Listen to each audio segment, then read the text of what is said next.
오늘 설교 제목이 사무엘이 사는 날 동안에 그렇게 한번 적어봤는데요. 오늘 13절에 나오는 성경 구절 안에 있는 문장 그대로입니다. 사무엘이 사는 날 동안에 산다라는 게 여러분 얼마나 멋있는지 모릅니다.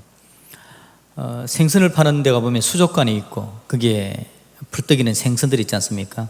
힘있게 푸덕이는 놈이 있는가 하면 어떤 놈들은 배를 위로 뒤집어져서는 그냥 움직여요. 뭐 스물스물 움직이긴 하는데 싱싱하지 않다 하는 생각이 들어지는 생선들이 있죠. 생명이 있는 거, 벌떡이는 거, 그게 참 중요한 것 같습니다. 특히나 우리가 힘들고 어려운 인생들을 살아가고 있는데요, 생명 있게 그 일들을 감당하고 있는가, 아니면 배가 뒤집혀서 허물허물거리고 있는가. 우리 삶이 여러분, 저와 여러분들의 삶은 벌떡이는 삶이 되기를 주님의 이름으로 축복드립니다. 자, 그런 면이 있어요. 오늘 설교를 한번 함께 나눠볼 것인데, 사무엘이 사는 날 동안은 사실은 이스라엘의 생명이 넘칠 때입니다. 사무엘이 사는 날 동안에는 이스라엘이 벌떡일 때입니다. 사실 사무엘이 등장하면서 그런 일들이 나타나는데, 다르게 생각하면요, 사사시대의 특징은 하나님과 연결이 안 되어져서 그냥 방금 생선으로 이야기하면 사사시대 전반적으로 배가 하늘로 뒤집혀서 그냥 흐느적거리는 생선 같은 분위기가 사사시대의 분위기였죠. 사사의 마지막 사사를, 사무엘을 사사의 마지막이라고 이야기하기도 합니다. 마지막 사사 사무엘. 사무엘 다음에 이제 왕이 세워져서 왕정시대로 들어가지만 그때 되면 또 분위기가 달라지지만 하여튼 이 사사시대의 전반적인 분위기, 배가 뒤집혀진 생선, 흐느적거리는 생선, 다르게 이야기하면 이건 뇌사 상태 비슷하다라고 볼 수도 있겠죠. 식물인간입니다. 내 활동의 회복이 불가능한 상태, 그렇게 이야기를 하죠. 특히 엘리 시대를 보면 여러분, 방금 우리가 최근에 이 말씀들을 읽고 있는데 사무엘상 이 부분이 아직 사사시대 말기라고 볼 때에 엘리 시대에 지난주도 말씀드린 것처럼 하나님의 말씀이 희귀한 시대, 그리고 하나님의 언약궤를 빼앗겨버린 시대, 하여튼 지금 뭔가 부족하고 연약한 생명이 없는 시대가 되고 내사 상태라는 거죠. 이 상태가 거꾸로 올라가면 어디까지 가겠습니까? 에덴 동산에 가겠죠. 에덴 동산에 하나님께서 사람들을 만들고 아담과 하와가 거기 살 때는 생명이 넘쳤습니다. 하나님과 교제가 되어지고 하나님과의 관계가 아름다웠을 때이죠. 그런데 사단의 꾀로 죄를 짓습니다. 그리고는 쫓겨나게 되는 거죠. 에덴 바깥으로. 에덴 안에 있을 때는 생명이 펄떡였습니다. 하나님과 관계가 아름다웠습니다. 그런데 죄를 지어 하나님으로부터 쫓김을 당하자 에덴 밖에서 그들의 모습은 그야말로 내사 상태입니다. 영적으로 죽어 있는 상태고, 에덴 안에서 누렸던 그 은혜와 능력으로 한번 바라본다면 에덴 밖은 그 말 그대로 그냥 죽음이라고 볼 수 있는 그런 상태였다라는 거죠. 말씀이 희귀했습니다. 그리고 하나님의 언약궤를 빼앗겨버린 이스라엘과 다를 바 없는 그런 상태였죠. 여러분, 하나님은 우리를 떠나지 않습니다. 사실은 하나님 우리가 늘 함께 하시죠. 물론 지난주에 배울 때 언약궤를 빼앗기는 부분에 대해서 제가 설교를 하면서 하나님께서 스스로 떠나신 사건이다라고 말씀을 드린 적이 있습니다. 하나님께서 떠나버렸다. 이스라엘이 하나님을 제대로 안 섬기니까 어떻게 애굽이 하나님의 언약궤를 빼앗아 가겠습니까? 어떻게 블레셋이 하나님의 언약궤를 빼앗아 갈 수 있느냐는 거죠. 하나님이 스스로 빼앗기지 않으면 빼앗을 수 없는 상황이죠. 그래서 하나님께서 떠나셨다라고 표현했지만 표현 자체가 떠나는 거지 하나님이 떠나는 건 아닙니다. 하나님은 늘 이스라엘과 함께하고 이스라엘을 지켜보시는 하나님이시죠. 그런데 하나님은 떠나지 않음에도 불구하고 이스라엘은 하나님을 떠나버린 효과가 나타나게 되어지고 하나님과 멀어진, 하나님과 단절되어지는 일들이 나타나지는 거죠. 생명이 없는 겁니다. 이런 모습들에 대한 이런 안타까움들이 있었다라는 거죠. 그런데 사무엘상 7장에 들어와서 사무엘이 등장하면서 분위기가 반전되는 걸 우리는 보게 되는 겁니다. 이전에는 생선이 뒤집혀져 있고 배가 위로 향하고 있고 흐느적거렸다면 이제 뭔가 펄떡이는 모습입니다. 관계가 되어지고 뭔가 하나님과 이 사람 사이에 뭔가 되어져가는 분위기가 나타나지고 있죠. 우리 12절 말씀을 한번 읽어볼까요? 12절 같이 읽습니다. 시작. 사무엘이 돌을 취하여 미스바와 센 사이에 세워 이르되 여호와께서 여기까지 우리를 도우셨다 하고 그 이름을 에벤에셀이라 하니라. 아멘. 하나님께서 도우셨답니다.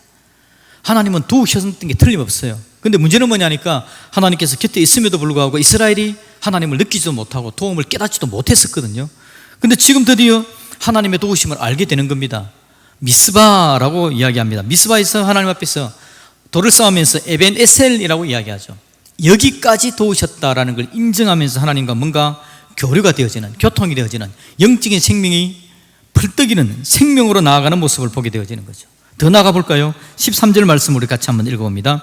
이에 블레셋 사람들이 굴복하여 다시는 이스라엘 지역 안에 들어오지 못하였으며 여호와의 손이 사무엘이 사는 날 동안에 블레셋 사람을 막으심에 아멘. 하나님의 손이, 여호와의 손이 블레셋 사람들을 막았답니다.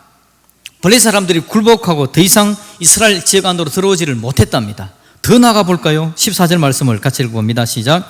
블레셋 사람들이 이스라엘에게서 빼앗았던 성읍이 에그론부터 가드까지 이스라엘에게 회복되니 이스라엘이 그 사방 지역을 블레셋 사람들의 손에서 도로 찾았고 또 이스라엘과 아모리 사람 사이에 평화가 있었더라.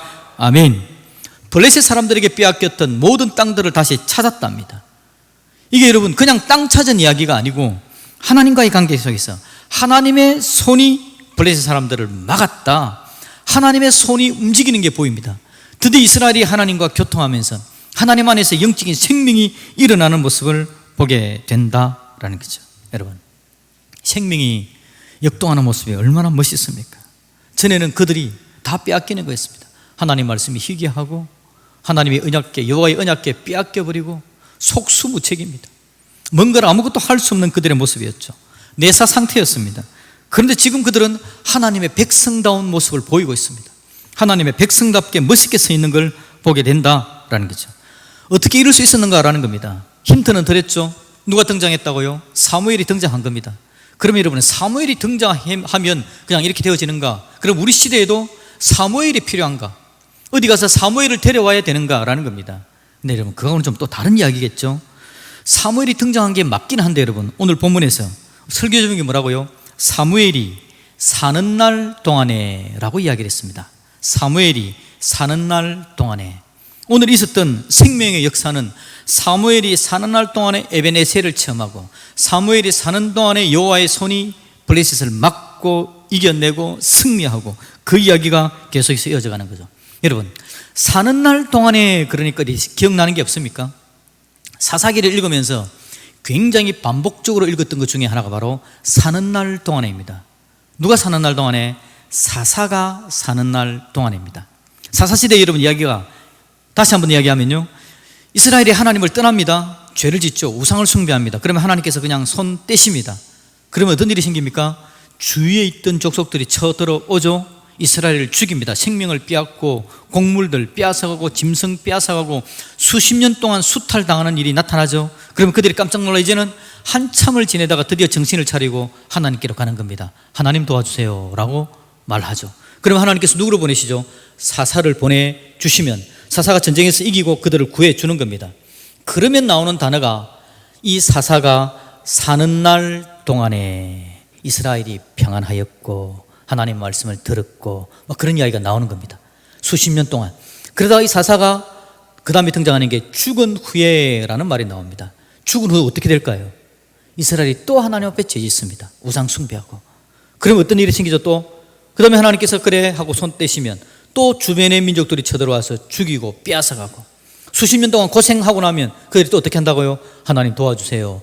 그러면 하나님의 사사를 또 보내주면 사사가 사는 날 동안에 그들은 하나님 앞에 제대로 서고 생명의 역사를 누리다가 죽은 후에 또 절망으로 떨어지는 거예요. 사는 날 동안에 라는 말을 오늘 제가 설교 제목으로 가져온 이유입니다. 사는 날 동안에. 사무엘이 사는 날 동안에. 사무엘이 사는 날 동안에. 사무엘이 사는 날 동안에 생명의 역사가 넘쳤다는 거죠. 사사가 사는 날 동안에 생명의 역사가 넘쳤다는 겁니다. 그러면 여러분, 이 생명은 어디서 왔을까요? 사사에게서 왔을까요? 사무엘에게 써 있었던 게 생명입니까? 사무엘 속에서 막 생명이 넘쳐나집니까? 물론 생명이 있습니다. 그 생명을 누가 주었기 때문이죠? 하나님께서.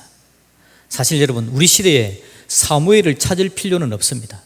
사무엘을 찾을 필요가 없고 뭘 찾아야 되느냐니까 사무엘이 어떻게 하나님과 연결되었었는가를 찾아내면 됩니다. 사무엘이 어떻게 하나님과 함께하여서 생명의 역사를 경험했는가, 사무엘이 하나님과 생명의 역사를 경험한 것만 찾아내면 되는 겁니다. 사무엘을 찾을 수는 없죠. 이 시대에 누구 어떤 사무엘을 찾겠습니까?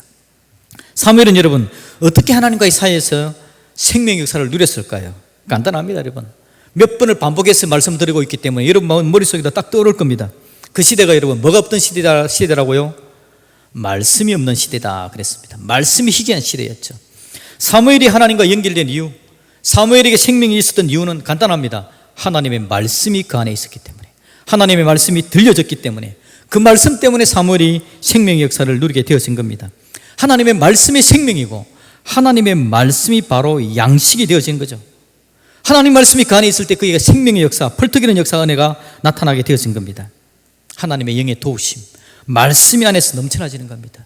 이게 여러분 저와 여러분의 삶을 살리는 중요한 역사를 하게 되는 줄로 믿습니다. 그래서 우리 식으로 바꾸면요, 사무엘이 살아있는 동안에가 아니라 우리 식으로 이야기하면 하나님의 말씀이 우리 안에 있는 동안에, 하나님의 말씀이 함께하는 동안에. 하나님의 말씀이 함께한다는 건 여러분 어떤 걸까요? 하나님의 말씀이 들려지는 걸 이야기하는 겁니다. 하나님의 말씀이 들려지는 동안에, 들려진 하나님의 말씀이 어떻게 되어집니까? 우리 안으로, 우리 속으로 쑥 들어오죠.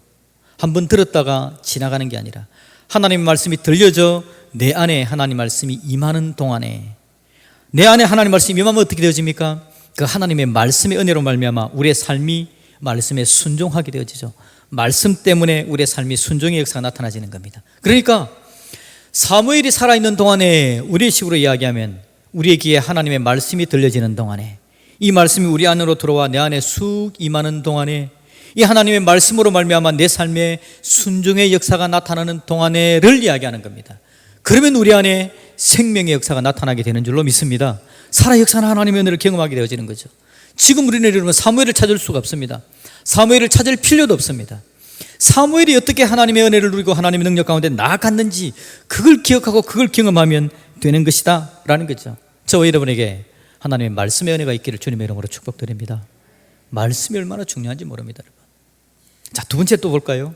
하나님의 말씀이 중요하다면 사무엘은 미스바로 모입니다. 지난주에도 말씀드렸습니다. 미스바의 중요한 핵심 뭐라 그랬습니까? 기도죠, 기도. 사무엘이 살아있는 동안에, 다른 말로 하면요, 사무엘을 통해서 이스라엘이 함께 기도하던 동안에, 사무엘이 함께 있음으로 말미암아 이스라엘 백성들 마음속에 하나님이 우리의 주인입니다라고 인정하고 고백하면서 하나님께 기도하는 동안에를 이야기하는 거죠. 그러면 그동안 여러분 이스라엘 백성들이 기도를 안 했을까요? 기도했습니다. 누구에게 기도하죠? 바알에게 기도하고 아세라에게 기도합니다. 그런 모습 그대로 하나님의 성전에 와서도 기도하죠. 바알과 아세라에게 여러분 그들이 뭘 기도했을까요? 우리의 농사가 잘 되게 해주세요. 잘 먹고 잘 살게 해주세요. 거기에 대한 기도를 끊임없이 했던 사람들이 이스라엘 백성들입니다. 그러고 나서 그 제목 그대로 누구한테 와서 기도한다고요? 하나님의 성전에 와서도 기도하는 겁니다. 하나님, 농사 잘 되게 해주세요. 그들의 주제는 뭐냐니까 농사 잘 되는 거, 잘 먹고 잘 사는 거, 그게 그들의 기도의 핵심이었습니다. 그게 그들의 기도였습니다. 그 기도는 여러분 기도 안 한 것과 다를 바 없습니다. 그 기도는 그들의 기도를 오히려 타락하게 만들고 그들의 기도가 오히려 막히게 만드는 겁니다. 물론 여러분 우리가 하나님 앞에 나와서 하나님 좀 잘 먹고 잘 살았으면 좋겠는데요, 기도하죠. 그런데 제가 말씀드린 건 잘 먹고 잘 사는 그에만 기도의 모든 것들이 가 있는 겁니다. 기도를 하는 이유, 하나님 앞에 나오는 이유, 바알과 아세라에 가는 이유, 오로지 잘 먹고 잘 살고 그걸 위해서만 기도하는 겁니다. 그런데 드디어 사무엘이 살아있는 동안에 그들의 기도는 바뀌게 되는 거죠. 사무엘이 살아있는 동안에 그들은 잘 먹고 잘 살기 위해서 기도하는 게 아니라 그들이 하나님의 백성인 것을 깨닫는 기도를 하는 겁니다. 하나님께서 그들의 주인인 것을 인정하는 기도를 하는 겁니다. 하나님의 백성으로서 내가 잘 살겠습니다 고백하는 기도를 하는 겁니다. 주세요, 주세요, 잘 먹고 잘 살게 해주세요 라는 기도, 우상적인 기도에만 빠져 있는 게 아니라 자기의 삶을 하나님께 어떻게 드리는, 하나님의 백성으로 살아가는 삶에 대한 기도를 드디어 그들이 드리기 시작한 거죠. 사무엘이 살아있는 동안에 라는 말은 그들이 기도하는 동안에였고, 그들의 기도는 잘 먹고 잘 살고가 아니라 하나님의 사람으로 제대로 살아가는 것에 대한 기도였다라는 거죠. 그러자 여러분 하나님께서 은혜를 다하십니다. 그들이 살아있는 동안에, 사무엘이 살아있는 동안에 그들에게 말씀이 있었고 기도가 있으니까 하나님께서 그들을 붙들어 주셔서 에벤에셀의 은혜와 능력을 누리는 은혜가 있게 된 줄로 믿습니다. 여호와의 손이 그들을 막아주시고 이겨내게 하시고 방패가 되셔서 블레셋을 이겨내고 블레셋을 쫓아내는 하나님의 역사가 나타나게 된 줄로 믿습니다. 우리에게 필요한 게 여러분 바로 그겁니다. 오늘 우리 시대에 하나님은 생명의 역사가 있기를 바라는데 벌떡이는 그리스도인, 살아 역동하는 그리스도인다운 그리스도인의 모습을 하나님 앞에 서야 되겠는데 사무엘이 살아있는 동안에 이스라엘이 그랬던 것처럼 오늘 사무엘이 살아있는 동안에 그렇게 되어진 이유 원인을 찾아내고 오늘 하나님의 말씀이 저와 여러분들의 귀에 들려지고 우리의 마음으로 들어오고 우리의 삶을 움직여내는 은혜의 역사가 있기를 주님의 이름으로 축복드립니다. 그와 함께 기도 좀 해야 합니다. 기도가 돼야 됩니다. 하나님을 인정하는 기도, 나 자신이 누구인지를 인정하는 기도, 하나님 이렇게 살겠습니다라는 걸 인정하는 기도, 그렇게 살아가다가 더하여서 여러분 하나씩 기도하는 게 일용할 양식에 대한 기도. 주님께서 우리에게 기도를 가르칠 때 일용할 양식에 대한 기도만 가르쳐 주는 건 아닙니다. 일용할 양식에 대한 기도가 포함되어져 있지만 결국 하나님 아버지를 인정하는 기도, 우리의 기도의 대상이 누군지를 아는 기도, 그리고 그 하나님 앞에서 내가 누군지를 알아 어떻게 살아야 될지를 아는 기도, 그 기도가 주기도문에 포함되어 있지 않습니까? 그렇게 되는 것이 바로 그리스도인다움으로 하나님 앞에 나가는 것이고 살아 역동하는 생명을 경험하게 되는 것이더라라는 거죠. 말씀과 기도가 여러분 잘 되게 만드는 게 뭔지 압니까? 대그룹과 소그룹입니다. 말씀과 기도 있는 삶이 살아 역동하는 삶인데 우리가 대그룹과 소그룹으로 모여서 함께하는 가장 중요한 주제가 말씀과 기도입니다. 그리스도인이 살아가는 삶의 방식에 있어서 말씀과 기도가 떠나면 안 되죠. 예배가 마찬가지입니다. 예배함으로 하나님 앞에 나오는데요, 말씀과 기도가 빠진 예배는 예배가 아닙니다. 말씀과 기도가 빠지고 무슨 예배가 되겠습니까? 우리가 함께 대그룹으로 모여서 예배 드릴 때 말씀과 기도가 예배의 핵심이면서 예배를 드리는 가운데 말씀과 기도가 또 되게 만들어주는 은혜가 있는 거죠. 함께 모여서 여러분 하나님의 말씀을 들을 때에 여러분 속에 말씀의 은혜가 임하기를 주님의 이름으로 축복합니다. 함께 모여 우리가 예배하니까 이 자리에서 함께 기도하는 하나님의 은혜를 주시는 거죠. 예배를 통해서 하나님께서 우리에게 복 내리시고 예배를 통해서 말씀과 기도를 배우고 예배를 통해서 말씀과 기도를 제대로 해나가는 은혜가 이 대그룹 예배 안에 포함되어져 있는 것이다라는 겁니다. 그리고 소그룹은 또 뭐하러 존재하는 겁니까? 소그룹이 존재하는 방법도 말씀과 기도로 소그룹이 존재하는 겁니다. 소그룹으로 함께 모여가지고요, 순모임으로 모였는데, 구역 예배로 모였는데 그 안에서 말씀과 기도가 없으면 그건 인간적인 모임과 전혀 다를 바 없는 겁니다. 말씀과 기도가 소그룹을 모이는 방법이고 소그룹의 핵심이고, 소그룹으로 모였을 때에, 순모임으로 모였을 때에 말씀과 기도가 되게 만들어주는 거죠.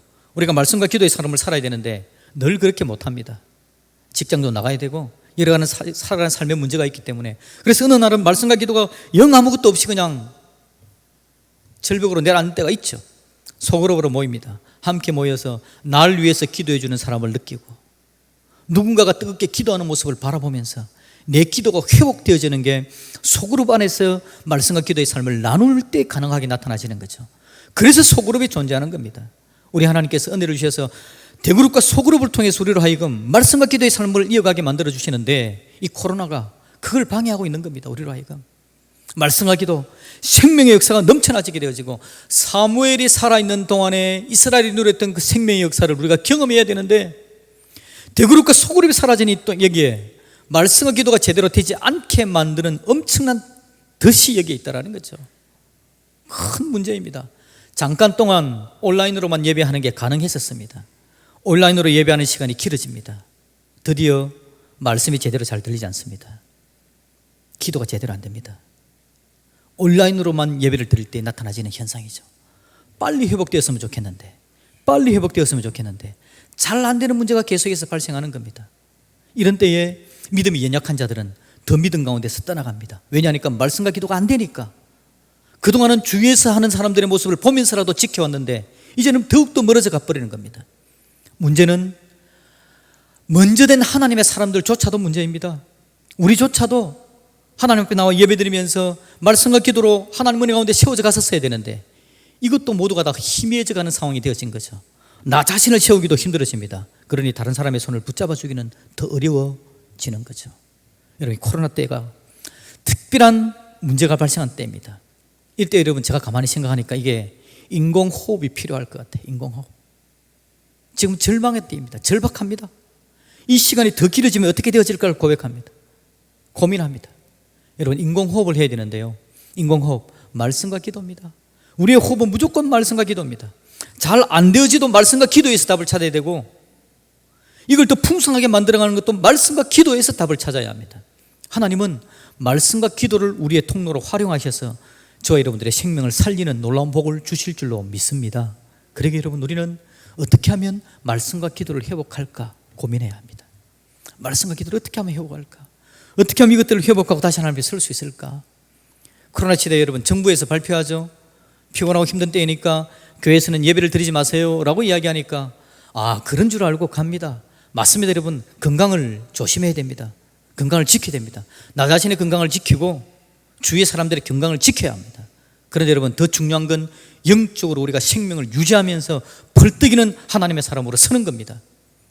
건강은 지켜가는데 우리의 생명이 죽어가면 어떻게 하겠습니까?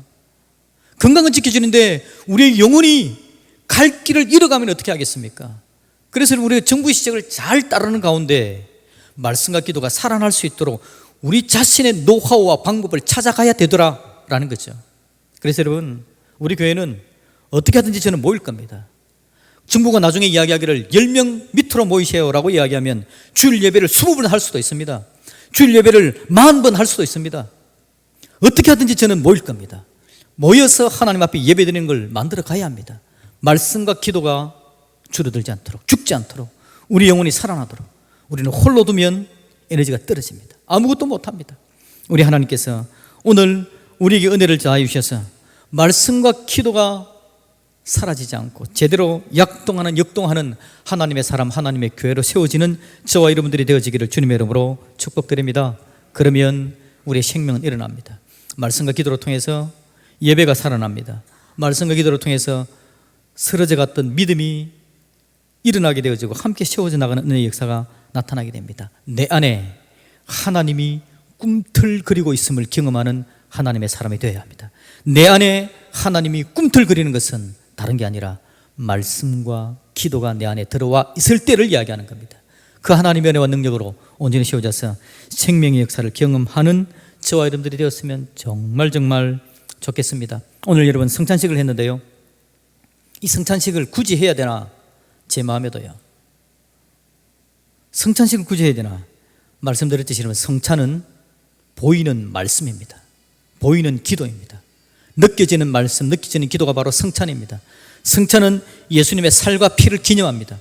예수님께서 우리를 위해서 어떤 희생을 하셨는지, 예수님께서 우리에게 어떤 은혜를 주셨는지, 설교의 핵심은 그겁니다. 그게 빠지면 설교 아니거든요. 그런데 성찬은 그걸 우리의 눈에 보이게, 느껴지게 만들어주는 게 바로 성찬식입니다. 그래서 주님께서 이걸 기념하라고 이야기하셨고, 우리는 이걸 기념할 때마다 설교 10번, 100번 듣는 것보다 한번 느끼는 게 중요하죠. 성찬식이 얼마나 중요한지 모릅니다. 이 성찬의 예식을 그래서 그냥 맥주감사주일 어떤 방법을 통하든지 진행해 보는 겁니다. 하나님께서 우리에게 늘 다하셔서 성찬의 은혜가 넘쳐나시고 그럼에도 불구하고 우리를 붙잡으시고 복되게 하시는 그 하나님의 인도하심을 경험하면서 맥주감사주일 반년 동안 우리를 지키신 하나님을 기억하고, 하나님 이후에도 코로나 사태가 어떻게 되든지 간에 우리에게 말씀과 기도가 넘쳐날 수 있도록 우리의 생명을 붙잡아 주옵소서라고 하나님 앞에 맡겨드릴 줄 아는 저와 여러분들이 되어지기를 우리 주님의 이름으로 축복드립니다. 찬양합시다. 오늘